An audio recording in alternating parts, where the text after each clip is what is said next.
Gaspar Noé's Irreversible is the most traumatizing film I've ever seen. And that's saying a lot because I've seen a lot of disturbing shit. I also have a video where I talk about the 16 most traumatizing films I've ever seen, if that's something that you'd like to check out. Anyways, we're here to discuss an extremely grotesque scene in the film. No, not that scene. I'm talking about the fire extinguisher smashed face scene. I want to analyze this scene and discuss how it relates to the film's central themes of revenge and nihilism. So this scene takes place during the first 15 minutes of the film. This is because the film is obviously shown to us in reverse order, which means that the revenge element of the film is going to occur at the beginning. The scene takes place at a scummy fetish type gay sex club called the Rectum.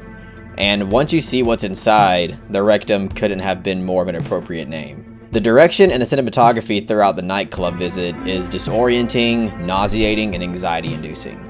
It's incredibly unpredictable to know how the camera is going to move next, which is a huge reason why the intensity of the scene never lets up. That and the anxiety-inducing score emphasizes a sound that has an intense high to low fluctuation that makes you feel like you're on the brink of death every second. There's also a background noise with a frequency of 28 Hz, which is too low for most people to even hear and recognize, but it is known to cause nausea, sickness, and vertigo in humans. So if there wasn't already enough reasons to feel nauseous during this scene, there's another one for you. But here's another really fun and hilarious fact about the entire nightclub scene. Gaspar Noé was so incredibly tired from holding and constantly moving the camera all over the place that he just couldn't do it anymore. So instead of getting somebody to just do it for him, he snorted a line of cocaine to give him more energy and power through his exhaustion. And by God did he accomplish it. But apparently at a cost of him not being able to move his arms for the rest of the day after the high wore off. But anyway, back to the scene. Vincent Cassel's character, Marcus, thinks he has found the guy who raped and perhaps even killed his girlfriend and starts to pick a fight with him. Unfortunately, the suspect gets the upper hand and nearly rapes Marcus himself, but his friend steps in, and this is where we get the iconic fire extinguisher scene. I'm going to play it in its entirety, so just know that this is some extremely violent and graphic shit that is very much irreversible.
I remember this being one of the few scenes that I've ever seen in my entire life that genuinely made me gag.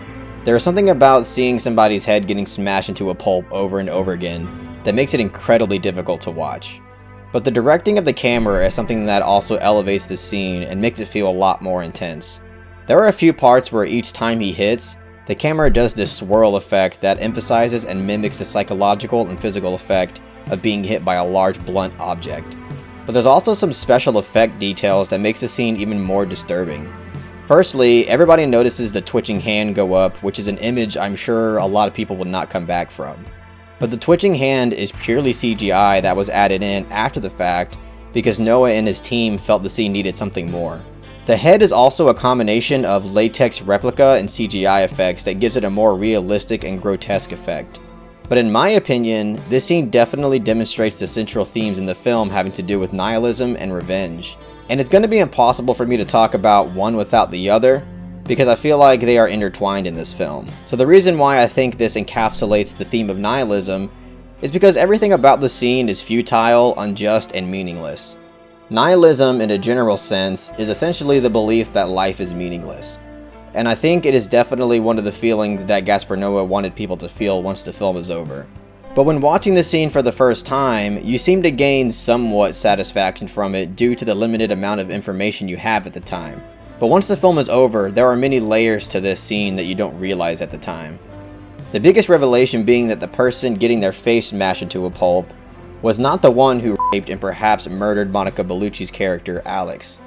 Once we learned this, we also learned that the person that the camera pans to at the end of the scene was the actual sick and perverted rapist that committed the atrocity against Alex. He also has this arousing smile at the sight of them killing the wrong person. So not only did he get away with his disgusting actions, but now he gets to bask in his own glory and get off at the fact that they killed the wrong person. I remember when I first realized this, I just felt an awful sinking feeling in my stomach because it's a fact of life that is just so unjust. Amazing things happen to the scummiest and filthiest of people on this earth, and it's an extremely uncomfortable fact of life that I believe does turn people to nihilism. Of course, every outcome is possible, whether it be horrible things happening to horrible people, or amazing things happening to amazing people, but it's just the fact that it seems a bit random and chaotic to the point where cosmic justice and reward is the furthest thing from guaranteed. And at times, the exact opposite of justice occurs naturally. Another layer of the scene that is only realized until later is that we now know why Pierre decided to smash the guy's face in a million times. We learned that him and Alex were very close friends. This is a display of his rage towards a person who thinks murdered and raped one of his closest friends. This means that every blunt force hit to the face is fueled by sorrow and his uncontrollable rage to achieve justice. One last layer of the scene that further emphasizes the theme of nihilism is that by the end of the film, it is revealed that Alex was pregnant. It just goes to show that not even something as innocent and pure as a baby will stop the chaotic universe from operating in whichever way it sees fit. But this is where the human concept of revenge comes into play. Human beings either consciously or subconsciously understand that justice is something that isn't just going to happen naturally. This is why human beings have a natural desire to take matters into their own hands and achieve their own form of vigilante justice. It makes life feel more meaningful in the sense that you can control the desired outcome.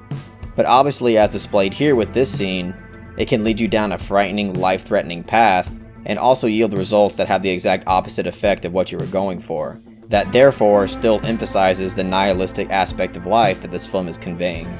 But that's all I gotta say about Irreversible in regards to this scene. I hope that everybody watching this found this in some way insightful. If you really enjoyed this video, please give it a thumbs up and share it amongst your friends. And don't forget to subscribe to the channel to be updated on more film-related content.